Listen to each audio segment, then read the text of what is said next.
We are recording as of right now. All right. You start off your facts. I hope you had a, quote, good, unquote, Ramadan, or whatever adjective applies. Yeah, that's kind of funny that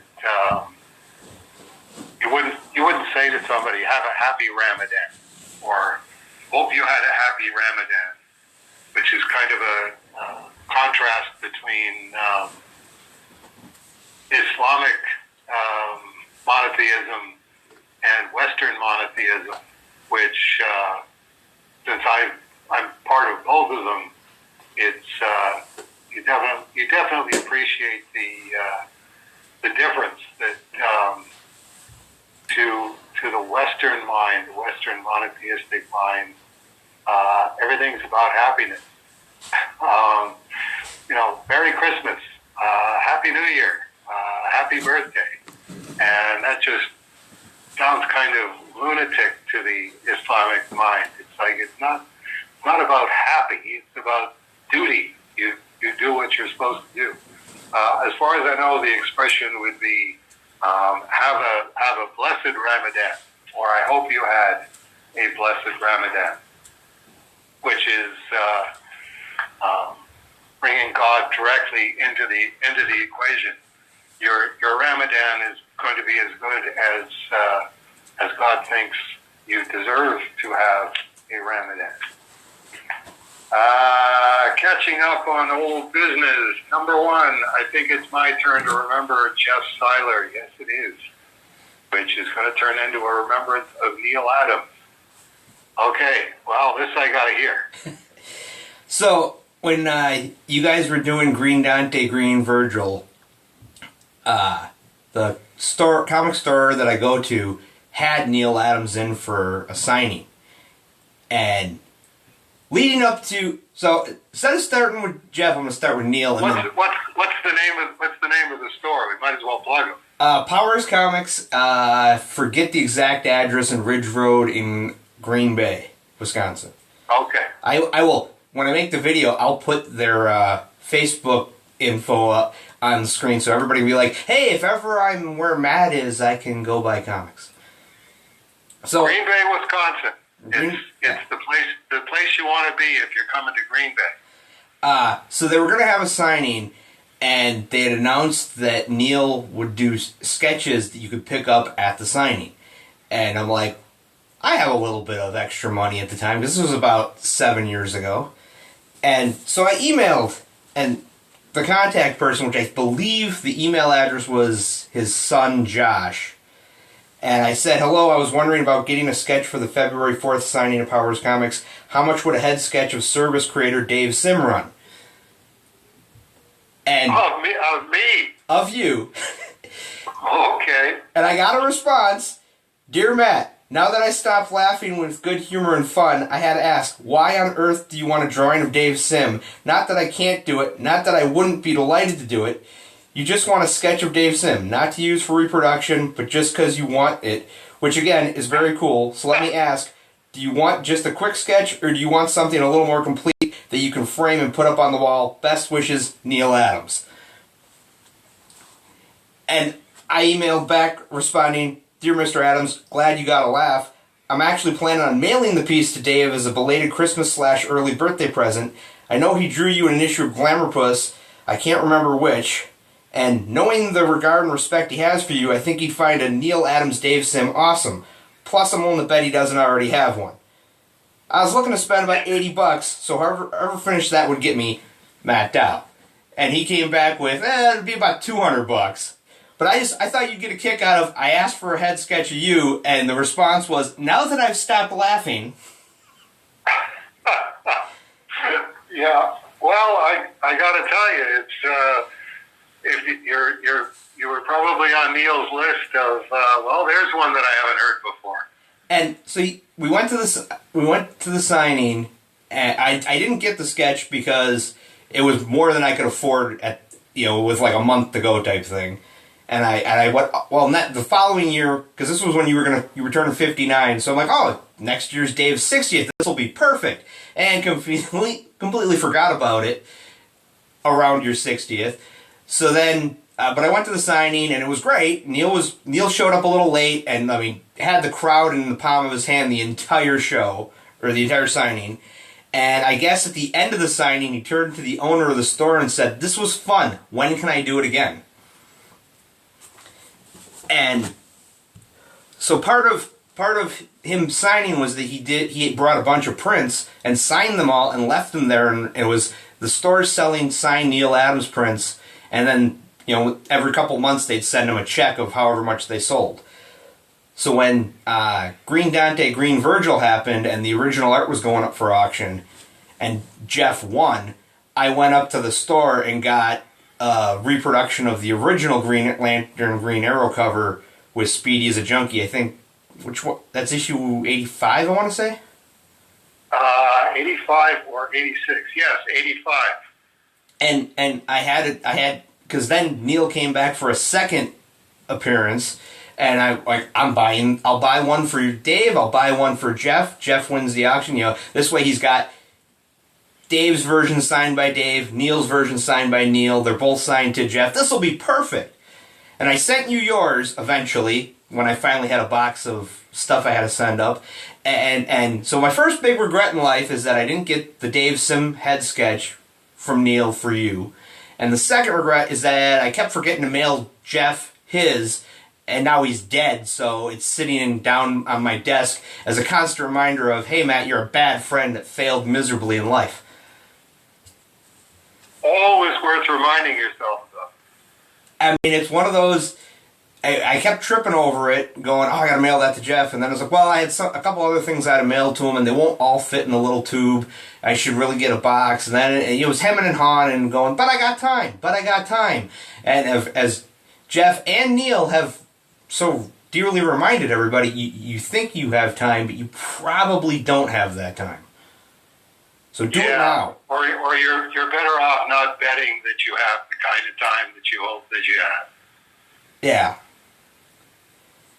So, well, as you say, it's still there. So if you wouldn't mind putting that in your will and leaving that to the Cerebus archive.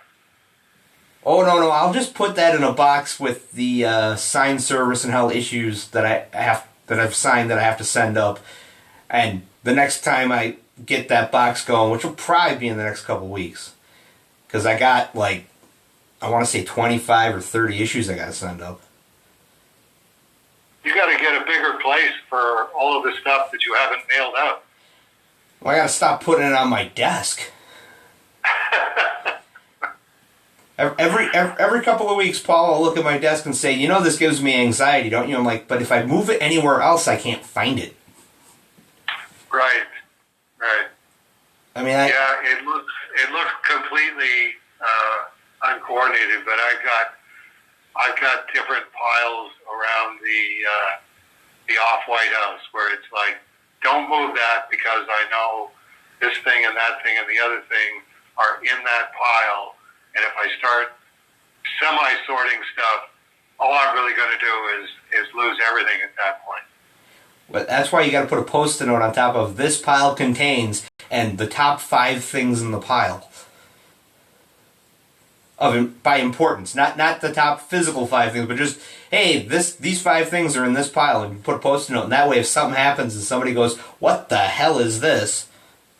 Right. But that's my remembrance of Jeff was that I got him something really cool and completely forgot to get it to him in time. Well, he died in September. How long before September would you have gotten this? A couple of years.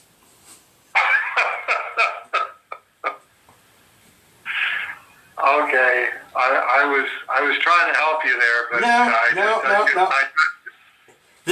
This is one of those on my list of things in my life that I regret not getting done. Getting that print to Jeff. I also had a T-shirt that I bought him one time. I just stumbled across this shirt at a sale and went, Jeff would like that, and I bought it, and it's sitting down in a box in my room in the basement, and every now and then I trip over going, oh yeah, I should have mailed that to Jeff too. Why did the T-shirt say Jeff to you?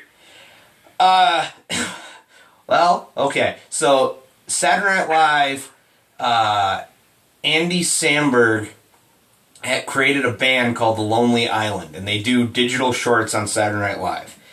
And one of them, it's him and Justin Timberlake singing a song called Dick in a Box.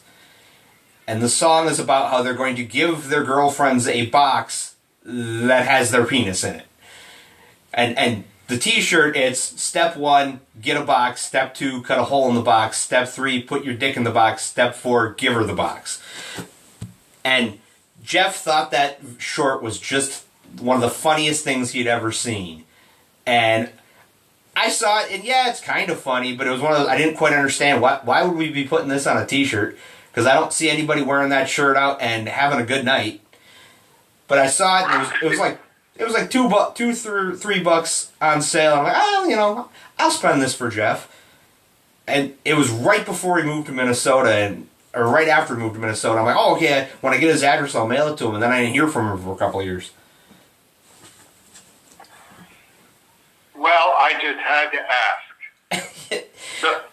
I mean, I can send the shirt for the archive, and you'll look at it and go, yeah, let's donate this to the charity shop. Really? I mean, it's one of those. Okay, moving on to number 2, we've got Cerebus Online's 1,500 subscriber is Adel Larocque, or Larocque, depending on how he pronounces that. I don't know how to contact him on YouTube, but you should just do a weekly update and let him contact you. I don't understand these things. How do you know that the 1,500 subscriber, what his name is? Where did you get that information? I contacted Dave Fisher and asked. Oh, okay, so Fisher knows. Fisher's yeah, he was able to look up and go, okay, this is the guy that was the number 1,500. Okay, all right. And he would have the address? He might be. I don't know if he'd be able to email directly to that guy or not. It was one of these, I clicked the link of, oh, this is the guy's YouTube page, but I'd have to subscribe to his videos, and I'm like, this is one step further than I want to go. Right. I'm just trying to figure out if why the name in that case. Like the name isn't going to really tell you anything. I could understand like an email address. Somebody subscribes, and part of the deal is that you get their email address. So it would be just a name? It's basically this name is tied to a YouTube, because the way YouTube works now is you don't just go to YouTube and watch videos. You go to YouTube and they'll give you a page so you can upload videos. And this guy, if you go, you click what Fisher sent me is it was a link. I clicked the link and it takes me to this guy's YouTube page. And to contact him, I think I'd have to subscribe to his channel, which I could do, contact him and then delete it if I wanted to. But it's, like I said, it was one of those, at the time I'm going, this is like a step further than I think I want to go for this. Right. I honestly think it'd be better to make a weekly update video announcing that he's the winner, showing the fabulous, amazing prize package that you're going to get, and say, now you have to send a letter. It's one of those white things in an envelope with a stamp on it. Yeah, well, we try not to be colonialist around here. It could be beige, it could be light brown. Well, okay, I think in that case, then, who I want to contact is Fisher and go, because I think it would be kind of embarrassing to do this whole surprise package for the 1,500 subscriber, and then find out that the 1,500 subscriber doesn't even watch Cerebus Online. Just happened to subscribe in a weak moment or something. Well, or is one of those fake people that one of the fake robots on the internet that, they'll click to, it's one of those, you click on it happens on Twitter a lot where somebody's is following 1,500 people, but they only have 43 people following them. Well, that's usually it's because they're not real, it's a robot. Right. So it's conceivable that your 1,500 subscriber is a fake robot. It's just a name tied to a YouTube channel that's got, 12 videos loaded that don't say anything. Right. And Elon Musk paid $44 billion for this. Hey, when you're the richest man in the world, you can do whatever you want. The rest of us are going to shake our heads and say, did you think that was a good idea? Yeah. I'm not sure how that's going to shake out, but it looks to me like it's got the AOL Time Warner merger written all over it, where it was definitely Time Warner that got the pie in the face for what it is that they were getting for what they actually paid for. Well, that was one of the many tweets about it that I saw was somebody saying, hey, remember when Yahoo bought some other site for like $30 billion and ended up having to sell, or no, they bought it for $11 million and they ended up selling it for 6 months later because everybody went, we're not going to use this site, and it turned into a bogus investment where you're not going to get your money back. And people are going, you can do the same thing to Twitter now, and I'm like, until the deal goes through and he actually gets it, because right now it's still pending legislation or pending approval from governments, and half the money's coming from a loan against his Tesla stock, and if Tesla stock goes down before the deal's done, then he won't have the money to buy it, yada yada. I mean, where I kept coming back to is Batman's rich and he fights crime. This guy's rich and he buys Twitter. And builds rockets. He's going to colonize Europa and grow stuff out there. That's one of those. I'll believe it when I can power my home without using fossil fuels. We're going to space, but we still have war and death and bad stuff here. Like, I don't think space needs us. No. It is an interesting theory, but so is Tesla for the most part. It's like the Canadian government has this vision of all of the vehicles being electric vehicles by 2030, or 2035, and that's like 8 years from now. Tesla, manufactures 600,000 cars a year or something like that, and then ends up recalling 400,000 of them because they don't work properly. And nobody can afford to buy them unless they're getting subsidized by government. And Tesla's already getting subsidized by government. It's like, back in my day, you used to have to prove that this thing can make money on its own without massive interventions from government to try and bring the cost down from $55,000 a car to $45,000. It would have to come down a lot further than that. But Elon Musk seems like a nice guy. He's at least a First Amendment purist. It'll be interesting to see how pure his purism is if he gets a hold of Twitter. And the first big headline is, okay, Donald Trump's back on Twitter. You can't just get rid of an ex-president with 84 million followers because you don't like the cut of his jib. That's far from a First Amendment absolutist as you can get. far as I'm concerned. Anyway, we're getting way from Cerebus here. So we're going to move on to Steve Swenson. Hello, Steve. Offered me an unsigned Cerebus Berserker print, and I said he should send it to you, but he's pretty sure he already did. So did he? And it's like I thought, that doesn't sound right to me. So I went to the Cerebus Archive cabinet where I've got a certain amount. It's mostly stuff from the early pre-Cerebus and Swords of Cerebus material, a sort of an assorted spot.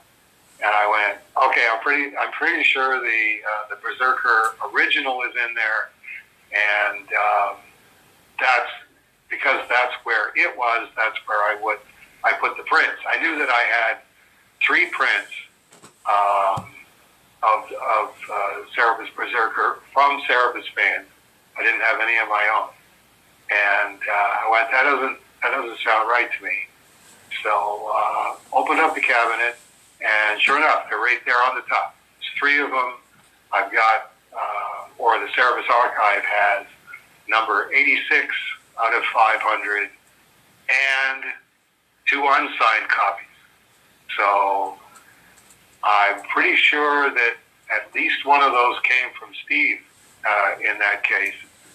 And that was another one of those surprises where I had theorized in my head that there were unsigned Berserker prints, in the sense that I didn't get around to signing all of them, but I would have bet dollars to donuts that I threw out the unsigned copies at some point because I was just tired of having these copies that were getting battered around pretty good, just always underfoot. So now the question is, how many of them did I sign, and how many unsigned ones are there? So let me thank Steve for sending the either the 2 prints. I can't remember if he sent both of those or if he sent me one of them and somebody else sent me an unsigned Cerebus Berserker print. But it was definitely, anytime I ran across the original, it's like, that's pretty bad when you've got the original, but you don't even have any of your own copies of it. So now I've got the Cerebus Archive quota of 3 copies of it in the Cerebus Archive. And you got 2 more signature picks. Steve Swenson's number 272 and Brian Davis's number 69. And you put in parentheses, nice. Yeah, I don't know why I decided, okay, let's not sign the rest of these this way. Let's just sign them and handwrite the number in ballpoint pen. Because the early ones really do look the best. I've got, like I said, number 86, and I was still doing the hand-lettered Dave Sim signature when I was doing those, and very neat lettering, definitely solid black. So I think that was just a fit of pique on my part because I had never signed 500 of anything before, and found out, okay, this is really taking up far more time than I thought it was going to. Signing and numbering stuff particularly, because you sign it and then you number it, and then the moment you put it aside, you forget what the number was. So then you have to go back and look at the number and then sign the next one and make sure you're putting the next number on there. And try not to stupidly look over at what the number is and then copy the number. I've done that before. It's like, where am I? Oh, number 86. Okay. Write down number 86. No. That's number 86. Now you're supposed to write 87. It's definitely one of those things that turns your brain to cream cheese while you're doing it, because it's the mental equivalent of a repetitive motion injury. Lee Thacker asked in reference to a fax to Mikhail Brosherov, will Dave be boycotting any future Russian reprints? And you wrote, I suspect not, but it's in the quote for Dave unquote file. That's one of those.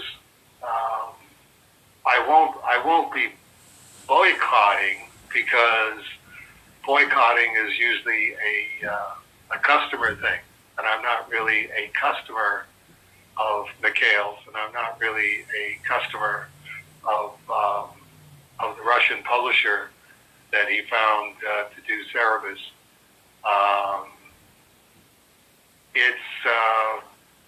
The best way that I could sum it up is, this is a creator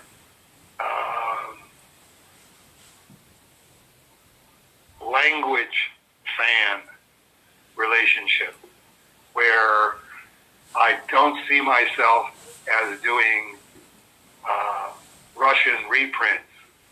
I got paid by the publishing house.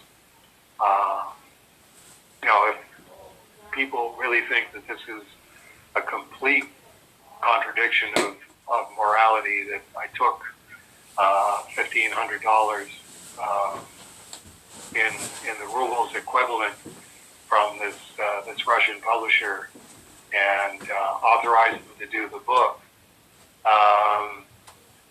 I don't really see it that way, but I would have no problem about refunding them their $1,500, finding out what the value of the ruble is. But this is a very idiosyncratic Dave Sim approach to these things, where Mikhail just contacted me and said, "Hey, I'm a Russian Cerebus fan, and I translated the first issue of Cerebus into Russian." And at that point, the idea of keeping going came up, and I have absolutely no problem with that. The idea, Russia is a country, but Russian is also a language. So to me, the dealing is with the language. Someone who's fluent in a foreign language and fluent in English and a Cerebus fan, and they want to do that. I can't really picture any situation where I wouldn't allow them to do that. The publication came very late in the process because this was just really an online thing. Every week, Mikhail got, and I assume, or I hope, is still getting another issue of Cerebus translated into Russian, and posting it online and getting online reactions from people. That just seems like an inherent good thing. My concern was, or my primary concern was, this is a totalitarian country that really doesn't have a sense of humor about political parity. But that to me was Mikhail's lookup. Like, you're the one who lives in Russia. You know how bad the situation can get. You've read Cerebus. If you think that a Russian translation of Cerebus isn't going to get you into insurmountable trouble in your country, that's your call to make. I would be very, very wary of doing that. But then Canada's going a little wonky, so it's like, well, I'm doing the same thing. I'm doing Cerebus and Neal parodies that are distinctly illegal relative to the Justin Trudeau mindset of yes, we support freedom of speech. You can have you can do any kind of subject matter as long as it's Marxist feminist propaganda. And if you get off of that reservation and we find out about it, then you've only got yourself to blame if you end up with a 2-year prison term. So it's like, well, okay, I'm having to make those decisions on an ongoing basis, and this is my hill to die on, freedom of expression. It's not freedom of expression that you approve of. No, freedom of expression is an absolute. The number of things that I would allow to be limited, if I became dictator, here's what you're allowed to say, here's what you're not allowed to say, I would have a very, very high bar that you would have to get over to persuade me that, no, you can't, do this on Twitter. You can't do this on Facebook. You can't publish comic books with this stuff in them. It's that's just anathema to me. I mean, the N-word still sticks in my craw. It's like, okay, I wouldn't have voted for that if we took a vote on that, but we seem to have had this giant societal consensus shape up around you can't actually say the N-word under any circumstances unless you're a black person. So that's to me the canary in the mine shaft. Then it's okay, as soon as you allow that, then the whole thing just becomes one giant wool sweater unraveling of, okay, now you can't say this. Okay, now you can't say that. Okay, now you can't say this other thing over here. And it's whoever is, whichever political philosophy is dominant at the time, those are the people that suddenly decide that they've got this giant shopping list of what you can say and what you can't say. Back in the 1950s, 1940s, 1930s, Christians were, it was, still Christendom, and Christians were in the dominant position, and that's what they did. So having sort of grown up just in the aftermath of that, it always seemed like, okay, all we have to do is explain freedom of expression to the Christians in a way that they understand. It's not, you can't arbitrate what other people are allowed to say. You can say, I don't agree with that, I don't want to read that, but you can't say, nobody is allowed to read that.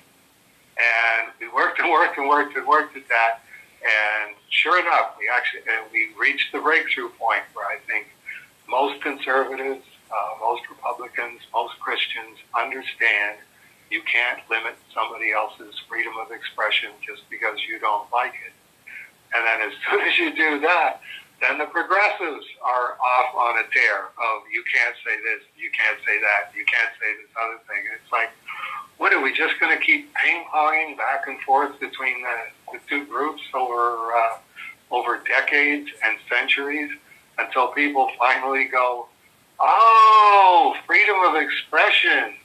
Oh, why didn't you say something? It's like I did. We've been saying the same thing for 70 years, 100 years now. Please, can we all just understand what this situation is? So there's a very long form answer to your question, Lee, as to no, I won't be boycotting future Russian reprints. I'm not really a boycotting kind of guy. I think the market sorts everything out philosophically, financially, ethically, and morally.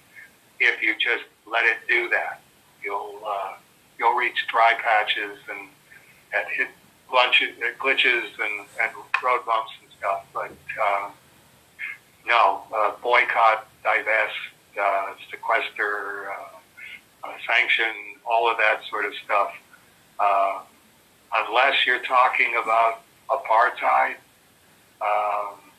you can't just keep swinging these sledgehammers around to destroy other people and other philosophies that you disagree with. It's like I'm even uncomfortable with the anti-Semitism argument. Having done Judenhaus, I think I've established which team that I'm on. But I read the protocols of the elders of Zion and went, okay, I think I know what this is. I think it's transparently what it is, and obviously a lot of people don't see it that way. But I don't think you do yourself any favors by saying no one is allowed to read this. This can't be allowed to circulate on the internet. Nobody is allowed to print this. You can't teach it as an object lesson of how these things happen in school, because somebody's going to take it at face value and run with it. It's like, again, you're intruding on freedom of expression, which, if it's not absolute, it's got to be as close to absolute as possible. And unfortunately, the biggest victims, when you do that, the more of an absolutist you are, the more detrimental it is to black people and Jewish people, because those are the two groups that just are magnets for hate for some reason. And we could debate that till the cows come home, but it's one of those. I don't think you do yourself any favors by saying you're not allowed to express these sentiments. It's like, express the sentiments and then just disagree about it. I disagree with everybody about everything, and I'm quite comfortable being in that situation.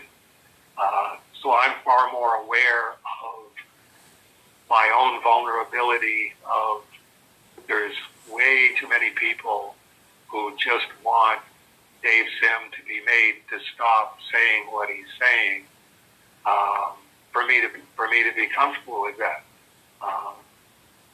At the same time, I do understand that most people try to figure out what the right way is to think so that they don't get themselves in trouble, and they're completely comfortable with that. And where does Dave Sim get off not being in that societal nutcracker that the rest of us are?